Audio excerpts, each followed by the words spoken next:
Hi, welcome to Conversion Conversations. This is Cameron, and today I'm taking a look at Transformers Collaborative Hot Wheels Cross Transformers Boneshaker.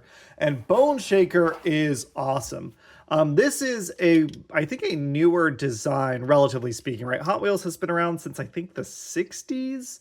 And Boneshaker, I think, came out in like the 2000s, maybe the 90s. And this is like that old school Hot Wheels cool. Like we've got a really nice skull up front. It's just, again, taking a Hot Wheels toy that I think they're 1/32nd size or something. I don't know what scale they are. And blowing them up so that they fit into your hand like this is satisfying. On top of that, it's a Transformer, which is really cool. Boneshaker comes with this accessory, and this is my biggest complaint about the whole toy. It is a stick shift.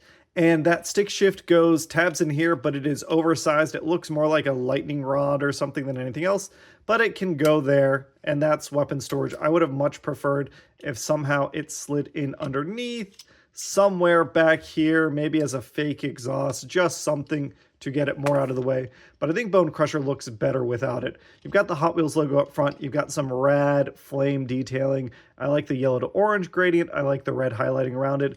The nice thing about these Hot Wheels crossover figures is that they are given the paint budget to look really cool. They got to pull off the Hot Wheels paint job, so they have silver painted rims. They have silver painted exhaust. They've got a silver painted engine up top. They've got red shocks. They've got tail lights. They've got, I don't know, a NOS cylinder on the back. Again, we have that prototype gray plastic just in one spot on the toy. If that was just black, I would have almost preferred it to be black than anything else, but it looks really good. The brown seats. Now, Boneshaker, when it is a Hot Wheel, there's two versions of it. There's Boneshaker that has the open top like this, and there's a Boneshaker that has the closed top. I kind of like that they did the open top because of how it affects transformation. This does roll really well. I dig that. It slides around really slickly. Boneshaker is an average size deluxe. We can see how it's a little bit bigger than a mini bot, and we can see how it looks next to Twin Mill. And again, these just look like cool cars.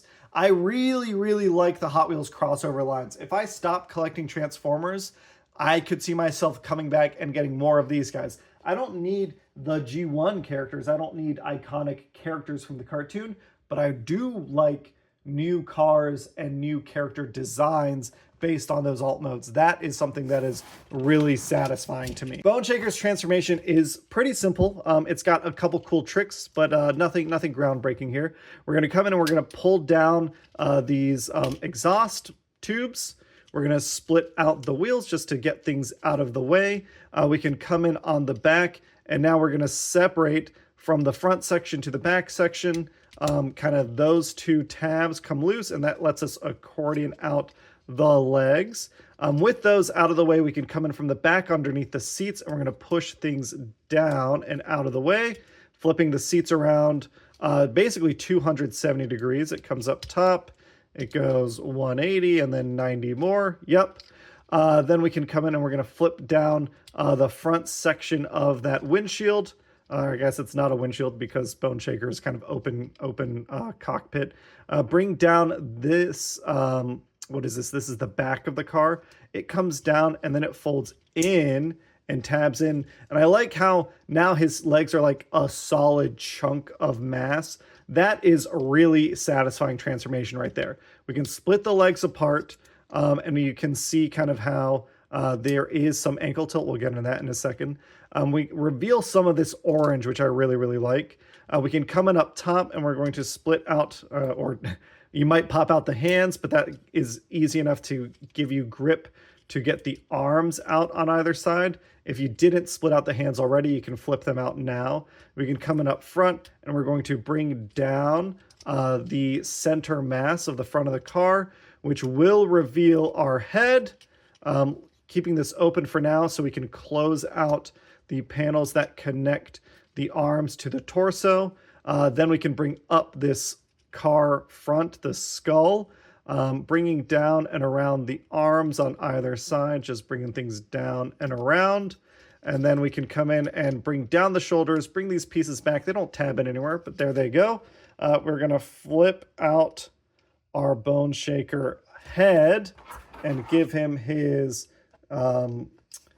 mace, I guess it's like a mace. But here is Boneshaker in his robot mode. And again, he looks fantastic.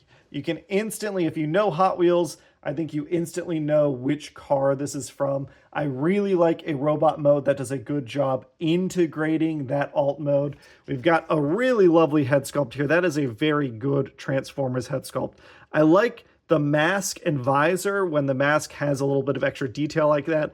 I like the exhaust fins on the side of the head. I dig it a lot. I like, I guess he's an Autobot because he's got the Autobot symbol. At first I thought maybe it's an X through the Autobot symbol, so it's like it's bashing for Autobots.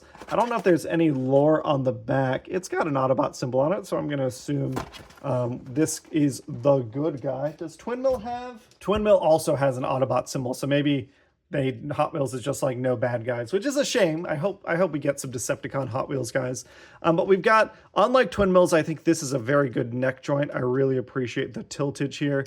The shoulder gets out of the way. We can't quite go 360 on the shoulder, but we can get very, very close to it. We can go up 90 degrees. We do have bicep swivel. We've got a 90-degree elbow bend. We've got waist swivel. We've got a full Van Damme splits. We can kick up 90 degrees before things start bumping. We can kick back plenty far. We have thigh swivel. We have a deeper than 90 knee bend, which I appreciate. We do have ankle tilt. It's just kind of hidden in the back, but you can get some use out of it if you want him kind of in a pose. I kind of thought at first that the seats were going to be his feet because if you look at them from the side, they kind of look like elf shoes. But I really like this guy. I like the colors, the paintwork. I kind of like that the flames are gone. Like that's a major visual transformation where the flames are hidden and now we get this orange. Boneshaker looks terrific. It's also a pretty decently sized deluxe. Here he is next to Gears and Twin Mills. I'll say now that I've reviewed both, I recommend Bone Crusher. This is the better of these. They're both good toys. But Bone Crusher, I think, like, I'm even more inclined to say, hey, if it's 35 bucks at retail, yes, that's expensive for a deluxe, but look at the paint, look at the engineering, like, this guy's worth it. I don't know that Twin Mill is. Either one, try and get them on sale. I think that $35 for a deluxe is a hard sell. So if you're patient, hopefully you can get them after Christmas. You can find, maybe after New Year's, they'll be on sale because $25 would be way better than $35. I'm really glad I was able to get mine on sale. But yeah, they both look good. Again, in robot mode, my only complaint with Bone Crusher is really, again, we get some of that prototype gray plastic that I really don't like, but that's more of an aesthetic choice. I think that this is the exciting thing that Transformers is doing, combining with Hot Wheels to take some iconic car designs and make them new characters. It's just really, really fun, and I'm hoping we get some more. That's it. That is our look at Transformers Collaborative Hot Wheels Cross Transformers Bone Crusher, and I'll catch you all on the next one. Bye!